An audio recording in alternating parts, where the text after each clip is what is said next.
नमस्कार, good morning, सुप्रभात. मी doctor Sneha. आज आपणा सगळ्यांसोबत फंगल इन्फेक्शन या टॉपिकवर मला तुम्हाला एक छोटंसं काही प्रिकॉशन सांगायचे आहे. तर बघा, पावसाळ्यामध्ये बोटांच्या जे मधले भाग असतात, बेचके आपण त्यांना म्हणतो, त्याच्यामध्ये खूप लोकांना फंगल इन्फेक्शन होतं.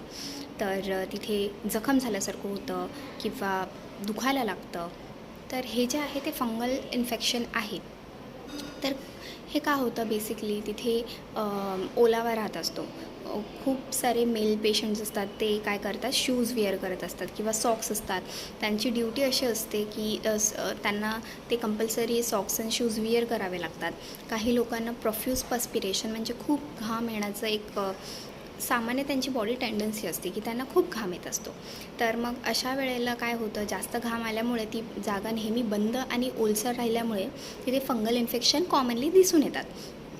अशा वेळेला जर तुम्हाला हे अवॉइड करायचं आहे तर तुम्ही काय करू शकता, तर जे लोक 12-12 तास शूज आणि सॉक्स घालून ड्युटी करत आहेत, स्पेशली पोलीस वगैरे ह्या डिपार्टमेंटमध्ये त्यांना कंपल्सरी शूज हे विअर करावेच लागतात.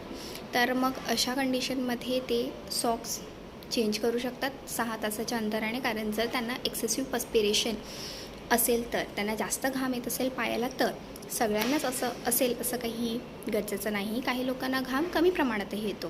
ती प्रत्येकाच्या बॉडीची एक टेंडन्सी असते की कोणाला घाम जास्त येतो, कोणाला कमी येतो. बरं, ठीक आहे, तुम्हाला घाम कमी येतो आहे तरीसुद्धा जर तुम्हाला फंगल इन्फेक्शन होत आहे, तर यासाठी एकतर ती जागा, तो भाग कोरडा राहायला हवा, त्याची एकतर काळजी घ्या. आणि प्लस आपल्याकडे होमिओपॅथीमध्ये खूप छान औषधं अवेलेबल आहेत, ज्याच्यामुळे हे फंगल इन्फेक्शन जे आहे ते खूप चांगल्या प्रकारे क्युअर होऊ शकतं. आणि त्यामुळे होमिओपॅथी एकदा जरूर ट्राय करा. जर तुम्हाला फंगल इन्फेक्शन बोटामध्ये होत असेल, तर पायाच्या बोटामध्ये, हातांच्या बोटामध्ये होत असेल, तर होमिओपॅथीमध्ये खूप चांगले औषधं उपलब्ध आहेत आणि खूप चांगला इलाज आहे. तर नक्की होमिओपॅथी एकदा ट्राय करा. ओके, थँक्यू, धन्यवाद.